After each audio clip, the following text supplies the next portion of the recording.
जय श्री राम मित्रों। मैं संजय शास्त्री आप सभी को राधे राधे। आशा करता हूं आप लोग अच्छे होंगे, बेहतर होंगे।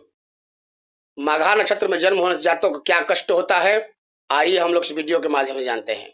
तो मित्रों, माघा नक्षत्र हो और दिन रविवार, बुधवार या शनिवार हो तो जातक को बहुत कष्ट होता है, बहुत पीड़ा होती है, लेकिन 11 दिन बाद उसको आराम मिलने लगता है।